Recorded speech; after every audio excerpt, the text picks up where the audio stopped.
안녕, 양지고 윤리와 사상 학생들, 이지연 선생님입니다. 오늘은 제가 사전에 예고드린 것처럼 영상을 통해 수업을 진행하게 되었습니다. 아무래도 영상으로 수업을 진행할 경우에는 선생님이 여러분의 얼굴을 확인하지 못해서 이해도를 체크할 수 없다는 단점이 있어요. 그래서 영상을 찍고 있는 지금도 사실 조금 걱정스럽기는 합니다. 그래서 오늘은 우리가 플라톤에 대해서 내용을 살펴볼 텐데요. 듣고 나서 의문이 있거나 질의사항이 있으면 꼭 추후에 질문을 하시고요. 다음 수업 때는 시작할 때 퀴즈로 오늘 배우는 내용을 좀 이해도를 파악해보는 시간을 가지도록 하겠습니다. 퀴즈 만점자에게는 소정의 선물이 있으니 영상을 끝까지 잘 시청해 주시기 바라고요. 바로 시작해 보도록 하겠습니다. 먼저 03, 덕이 있는 삶이란 무엇인가? 이 부분에서는 플라톤과 아리스토텔레스라는 두 명의 학자들을 학습하게 될 것입니다. 그 중에서도 오늘은 플라톤에 대해서 이야기를 해보려고 하는데요. 먼저 플라톤의 일생을 소개합니다 하는 이 부분부터 내용을 좀 살펴보도록 할게요. 다행스럽게도 지난 시간까지 우리가 살펴봤던 소크라테스보다는 이해가 쉬울 거예요. 서양 윤리는 뒤로 갈수록 체계가 갖춰지기도 하고요. 현대인의 관점과 유사해지는 측면이 있기 때문에 좀 더 수월하게 이해할 수 있습니다.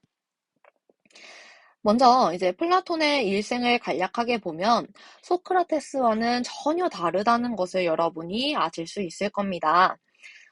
직전에 배웠던 소크라테스는 사실은 별 볼 일 없는 어떠한 그래도 굉장한 추남에다가 사실은 인기도 없는 그러한 이제 사람이었는데 전혀 다르게 플라톤의 경우에는요.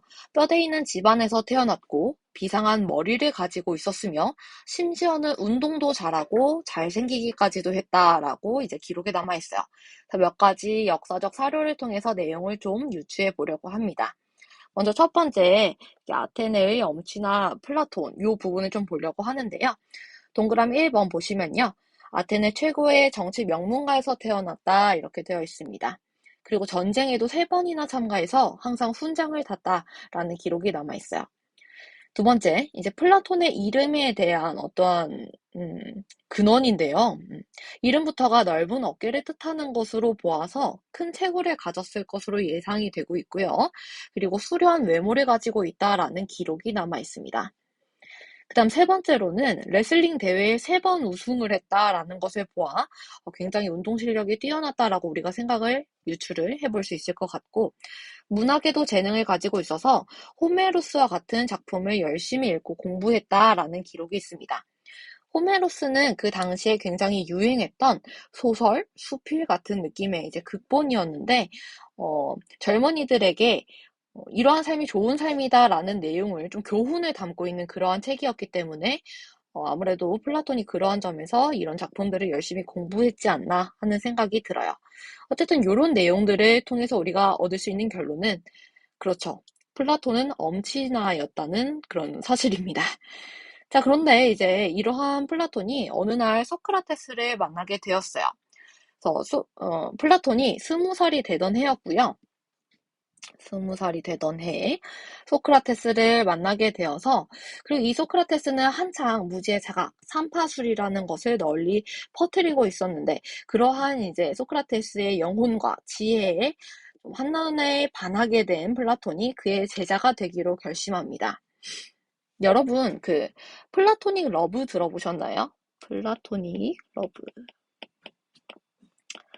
사실은 좀 사담이기는 하지만 플라토닉 러브라는 이러한 개념이 플라톤에게서 기원했습니다. 요 플라토닉이라는 사랑 자체가 정신적인 사랑을 얘기하는 거잖아요.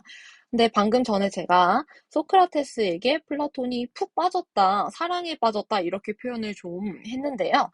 이 플라토닉이라는 사랑이 사실은 지적 성인에 대한 소년의 정신적 동경에서부터 이 단어가 유래했기 때문에 그래서 여러분이 이것을 현대에 이르러 정신적 사랑이라고 좀 이해하고 계십니다. 어쨌든 간에 플라톤이 소크라테스를 정신적으로 사랑했다는 것은 분명한 사실입니다. 그 다음 이제 내려가서 두 번째 동그라미 좀 보려고 하는데요. 그런데 8년 뒤에 소크라테스가 재판에 서게 되는 일이 생깁니다.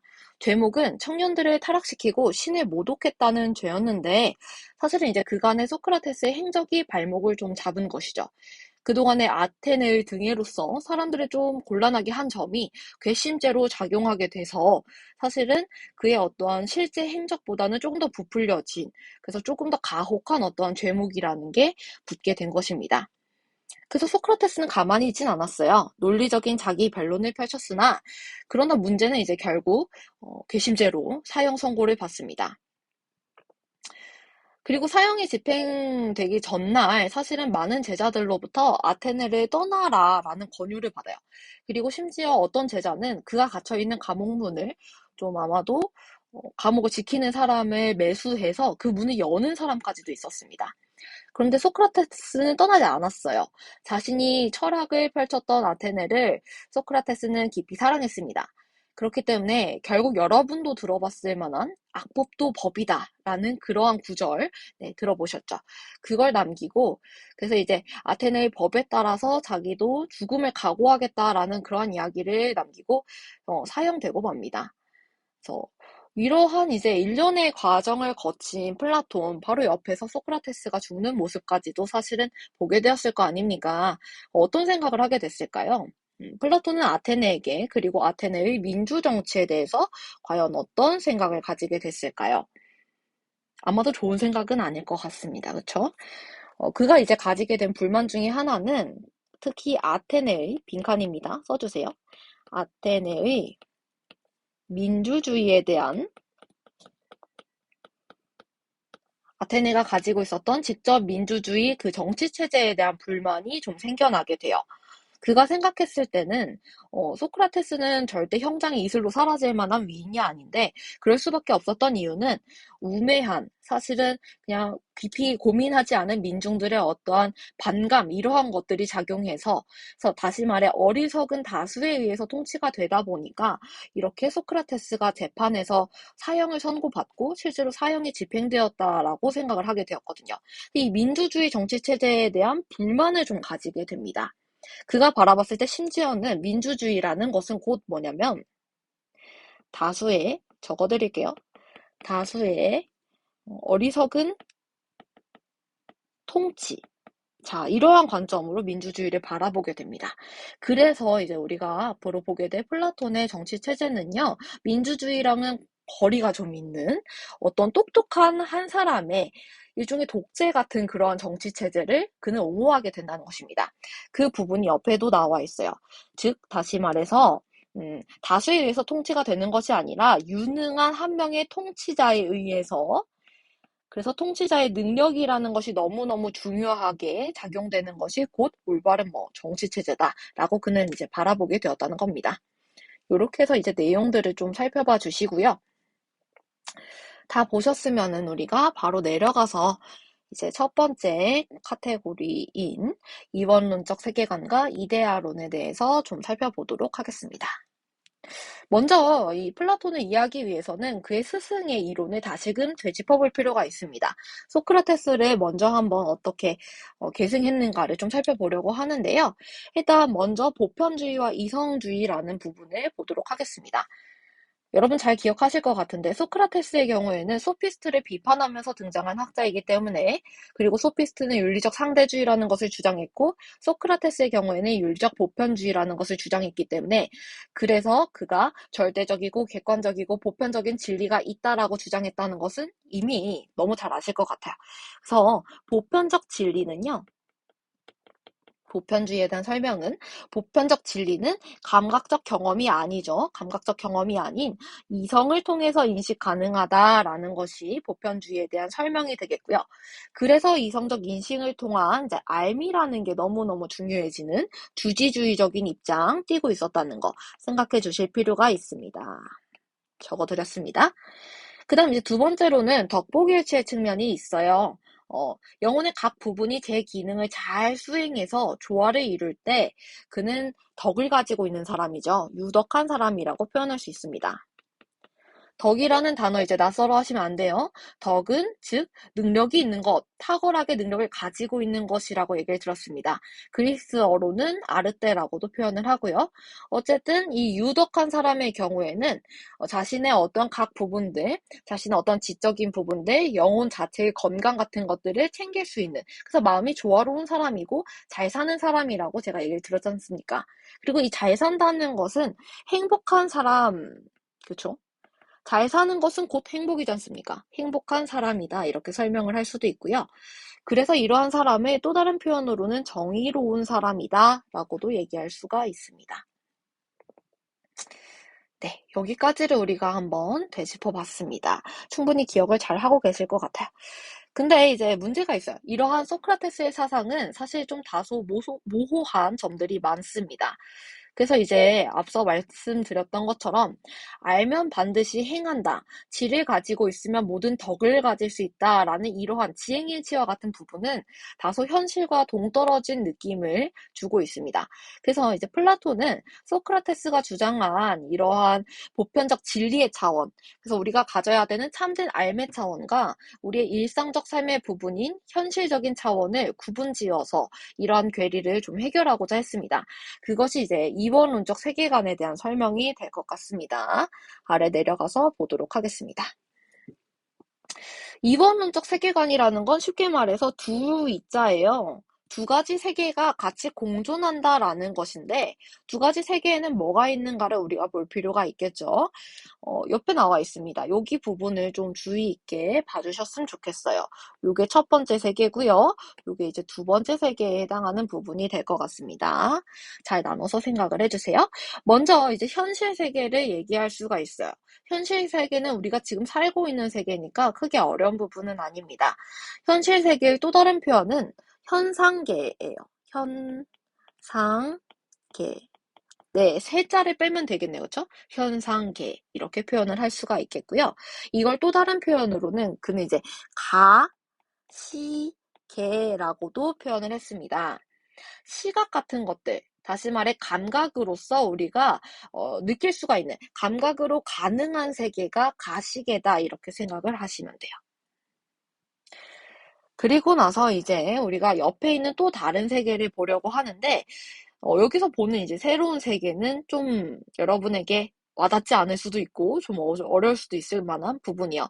이제 그가 생각할 때는 이 현상계만이 모든 세계의 전부다 이렇게 보는 것이 아니라 이 현실 세계를 벗어난 이상적인 세계가 별도로 있다라고 봤습니다. 여러분이 알 만한 표현으로 하자면 천국 같은 곳이라고 해야 될까요? 그렇지만 이게 어떠한 신본주의적인 유일신의 그러한 개념을 얘기하는 것은 아니고요. 이상세계라는 것은 현실에 없는 그래서 완벽한 어떠한 세계를 얘기하는 것인데 이것의 또 다른 표현이 잘 써주세요. 이데아계입니다.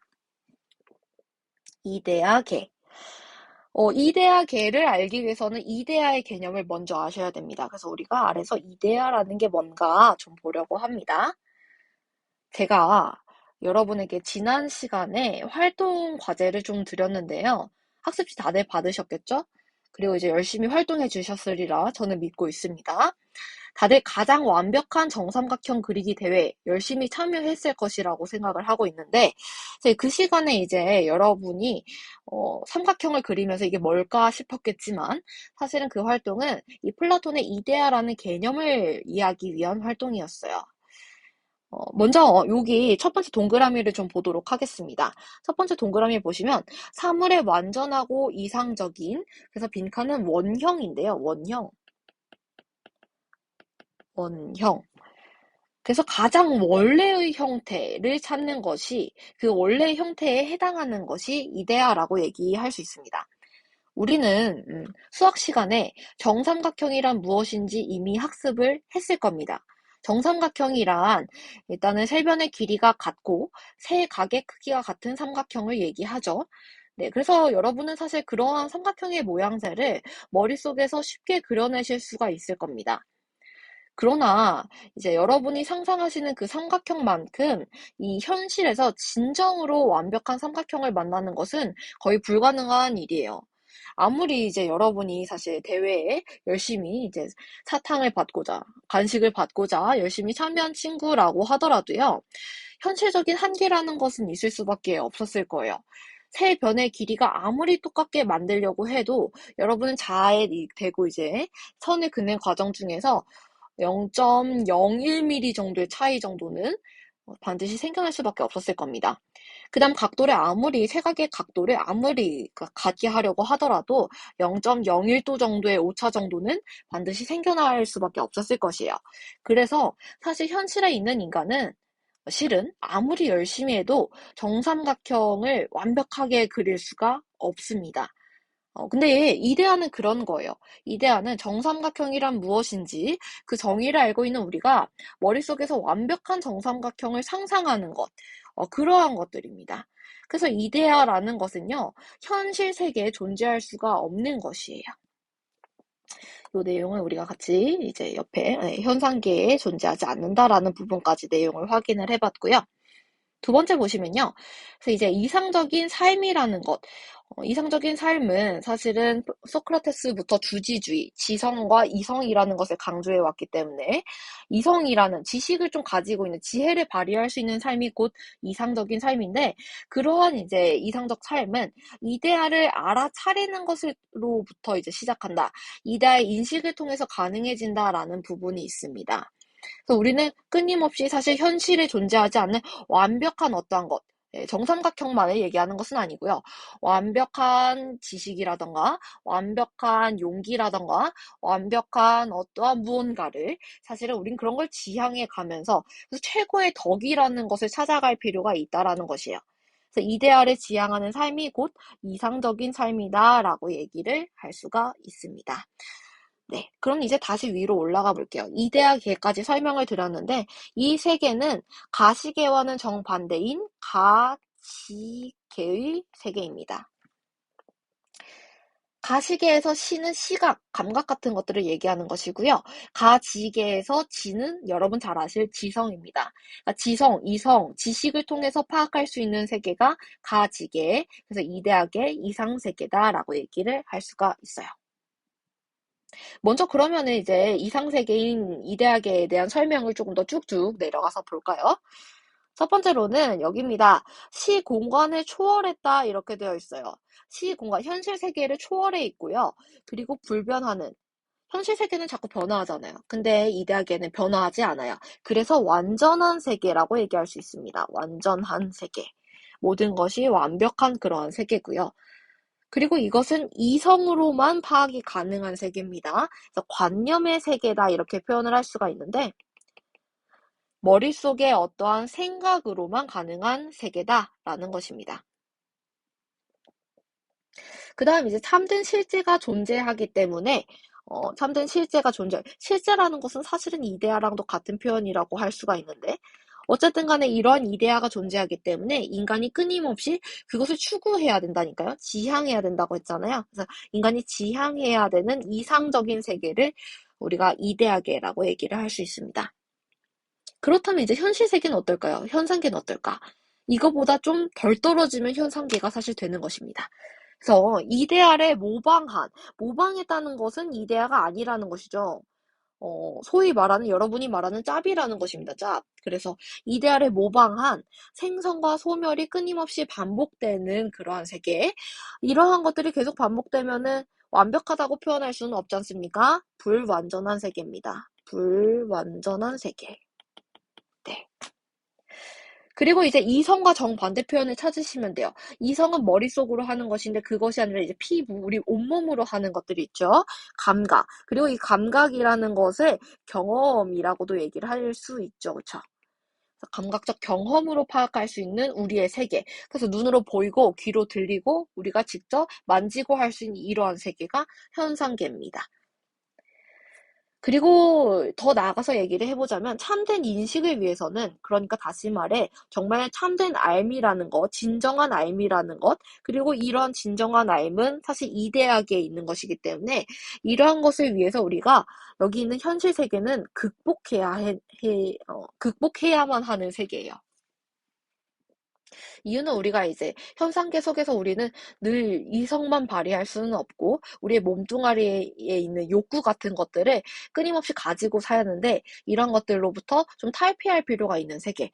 그래서 여러분 느낌이 오시겠지만 둘 중에 뭐가 더 좋냐? 플라톤이 봤을 때는 어떤 세계가 더 좋은 세계냐? 당연히 네, 여기 세계가 이제 이데아계가 훨씬 좋은 세계다라고 설명할 수가 있겠네요. 네, 좋습니다. 그러면 이렇게 해서 우리는 이데아라는 건 뭔가, 그리고 두 가지 세계라는 것은 무엇인가에 대해서 얘기를 좀 나눴습니다. 근데 이게 끝은 아니고요. 한 단계가 더 나아갈 수 있어요. 이 이데아라는 것은 방금 전에 우리가 얘기를 했는데요. 각 사물 안에 있는 완전하고 이상적인 원형이기 때문에 사물마다 사실은 이데아가 각기 다 다르게 있습니다. 앞서 얘기했던 것처럼 정삼각형의 이데아가 있고요. 그리고 정사각형의 이데아도 있을 수 있고 이등변 삼각형의 이데아도 있을 수 있다. 그러니까 모든 것들에는 하나하나 다 이데아라는 것이 깃드는 겁니다. 근데 궁금하잖아요. 이러한 모든 이데아라는 것은 과연 어디에서 왔는가? 그것들의 가장 뿌리가 되는 이데아가 뭘까? 그걸 이제 선의 이데아라고 표현할 수 있습니다. 이 선의 이데아가 곧 이 다른 모든 이데아들을 낳는 원인이 되는 것이라고 생각하시면 돼요. 설명을 쭉 보도록 할 텐데 중요한 부분들이 꽤 많습니다, 여러분. 표시를 다른 걸로 이렇게. 선의 이데아의 또 다른 표현은 좋음의 이데아예요. 선이라는 게 좋음이지 않습니까? 그렇죠? 그래서 좋음의 이데아, 그리고 이데아 중의 이데아, 네, 최고의 이데아, 그리고 최고선, 가장 좋은 것이라고 얘기할 수 있습니다. 플라톤이 봤을 때 좋은 것들은 현실에 있는 것은 사실 아니에요. 이상 세계에 있는 것입니다. 이상적인 세계, 이데아계에 좋은 것들이 모여 있는데 그 중에서도 가장 좋은 게 선의 이데아, 이렇게 얘기를 할 수가 있겠네요. 근데 이제 이러한 선의 이데아라는 것은요, 역할이 있습니다. 모든 존재들의 근거이자 궁극 원인이 되어야 하는데, 세 가지 있어요. 존재, 그리고 인식, 가치의 근거가 됩니다. 그리고 궁극 원인이 된다라고 얘기할 수 있어요. 모든 존재가 존재할 수 있게끔 하는 그 원인이 되는 것이고요. 그래서 이 세상에 있는 모든 것들의 가장 원료가 되는 것, 가장 제일 중요한 재료가 되는 것이 선의 이데아입니다. 그리고 또 동시에 모든 존재들의 인식의 근거예요. 우리가 보이는 것들, 인식하는 그 근거가 곧 선의 이데아가 있기 때문이고요. 그리고 사실 또 정삼각형의 이데아가 뭔지 우리가 알 수 있는 거, 다른 이데아를 인식하는 것 또한 선의 이데아가 있기 때문에 가능한 것입니다. 그리고 가치의 근거이기도 해요. 어떤 것을 딱 봤을 때, 아, 이건 이데아고 이건 이데아가 아니구나. 다시 말해, 이건 좋은 거고 이건 좋지 않은 것이구나. 라는 어떠한 기준점, 가치의 기준점이 되는 것 또한 선의 이데아입니다. 선의 이데아가 얼마나 들어가 있느냐, 들어가 있지 못하냐에 따라서 우리가 가치를 판단할 수가 있다라는 것이에요. 공교롭게도 선생님이 OT 시간에 윤리학이란 뭔가, 네, 철학이라는 개념을 통해서 설명을 좀 드렸는데, 철학에는 세 가지 파트가 있다라고 얘기를 드렸어요. 존재론, 인식론, 가치론. 네, 그게 이제 그대로 들어가 있습니다. 그러니까 철학할 수 있는 모든 것들의 근원이 곧 선의 이데아라고 지금 여기 플라톤은 주장하고 있다는 겁니다. 옆에 설명을 마저 보시면요. 여기부터 다시 보시면 돼요. 모든 이데아의 본질을 부여하고요. 인식하는 자에게 인식 능력을 부여하고 인식되는 것들에게 진리를 제공하는 것이 곧 선의 이데아다. 이렇게 설명이 나와 있습니다. 아래서 원문을 좀 볼까요? 인식되는 것들의 진리를 제공하고 인식하는 자에게 힘을 주는 것이 좋음의 이데아이다. 이 이데아는 인식과 진리의 원인이지만 동시에 인식되는 것이기도 하다. 이런 표현이 있습니다. 그러나 가시적 영역에서의 빛과 시각을 태양과 닮은 것으로 간주하는 것은 옳지만 태양으로 믿는 것은 옳지 않듯이 인식과 진리를 조음의 이데아와 닮은 것으로 간주하는 것은 좋으나 조음의 이데아 자체라고 믿는 것은 옳지 않다 이런 표현이 있어요. 말이 좀 어려울 수 있지만 여기서 우리가 한 가지 알 수 있는 재밌는 점이 있어요. 지금 비유되는 바가 있는데요. 이 가시적 세계가 있대요. 가시적 세계. 가시적 세계는 여기 보이는 이 가시적 세계는 앞서 얘기했던 현상계죠. 현상계에서 우리가 가장 중요한 것은 어찌 보면 태양이지 않습니까? 그렇죠? 근데 이 태양이 가지고 있는 속성이 있어요. 그게 바로 빛을 낸다는 점, 그 다음 시각을 부여한다는 점. 이게 이제 태양의 어떠한 속성들이죠, 속성들. 근데 이것을 보고 우리는 빛과 시각만 보면 이게 태양인가라고 착각을 할 수 있습니다. 착각을 할 수 있지만 빛과 시각 그 자체가 태양인 것은 아니죠. 태양이 있기 때문에 빛이 있을 수 있고 시각이 있을 수 있다. 지금 플라톤은 그렇게 설명하고 있는 겁니다. 이거는 근데 앞서 얘기했듯이 가시적 영역, 다시 말해 현상계의 얘기고요. 근데 이것을 이제 비유한 것이에요. 뒤에 나와 있는 것은 실은 표현이 따로 없지만 이건 가지계의 영역이겠죠. 즉, 이데아계에 대한 설명이 뒷부분에 나와 있습니다. 인식과 진리를 이제 조음의 이데아를 닮은 것으로 간주하는 것은 옳으나 조음의 이데아라고 믿는 것은 옳지 않다라는 것은 다시 말해 조음의 이데아가 가지고 있는 어떠한 성향이 있는데 그것이 곧 여기 보이는 인식이라는 것 그리고 진리라는 것입니다. 여기 두 가지가 조음의 이데아의 어떠한 특성들이라고 얘기를 할 수 있겠는데 근데 이러한 특성들, 인식과 진리라는 것은 그 자체로 조음의 이데아라는 게 아니라 조음의 이데아로부터 나온 것이죠. 그쵸? 조음의 이데아가 그 뿌리가 된다는 얘기입니다. 마치 방금 얘기했던 것처럼 빛과 시각의 근본 원인이자 존재 근거가 태양인 것처럼 인식과 진리의 존재 근거 그리고 궁극 원인 그것이 조음의 이데아가 된다는 것. 그러니까 비유가 있는 거예요. 현실 세계의 태양과 그리고 이데아계의 조음의 이데아는 거의 유사한 것이다. 약간 이런 느낌으로 받아들이시면 조금 더 이해가 쉽지 않을까 싶습니다.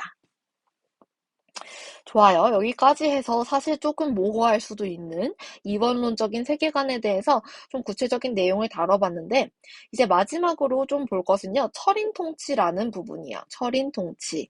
무슨 얘기냐면 이 선의 이데알을 우리는 찾기 위해서 가장 노력을 해야겠죠. 느낌이 오셔야 됩니다. 인간들은 언제나 최고의 선이라는 것을 추구해야 되잖아요. 그렇죠? 그렇기 때문에 우리는 이데알을 넘어서서 선의 이데알을 인식하기 위해서 항상 노력을 해야 되는데 그것이 가능한 사람들이 있어요. 여기 내용을 보시면요. 끊임없는 탐구와 성찰의 수행으로 이 선의 이데알을 인식하게 된 사람들이 있는데 이 사람들을 우리가 철학자라고 부른다는 겁니다. 철학자.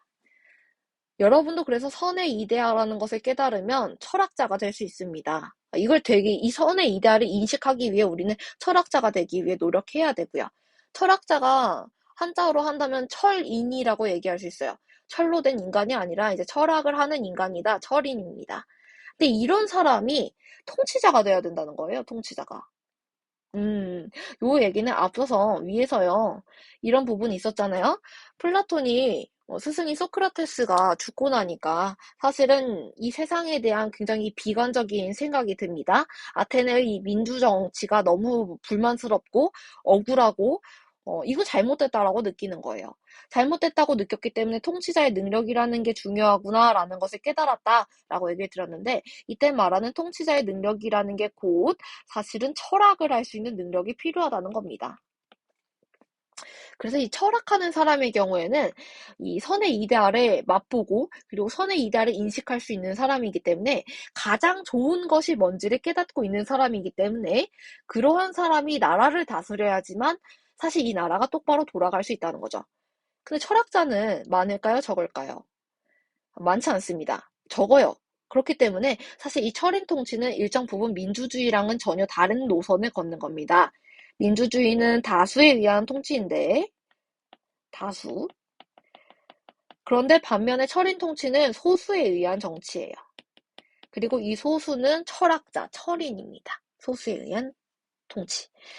그래서 이러한 내용들이 이제 뒤에서 쭉 전개가 될 겁니다. 어떻게 하면 철학자가 세상을 잘 다스릴 수 있는가, 뭐 이런 내용들이 쭉 나올 거고요. 아마도 그가 생각했을 때는 철학자가 통치하는 세계라면은 그의 스승이, 그러니까 소크라테스가 죽지 않았을 것이다. 그는 이제 그렇게 생각을 하는 게 아닌가 하는 이제 생각이 좀 듭니다. 제가 설명할 부분은 오늘은 여기까지고요. 우리가 이제 플라톤의 이상주의 윤리에 대해서 내용을 쭉 보고 있었는데 다음 시간에는 아래 있는 동굴의 비유부터 시작을 할 겁니다.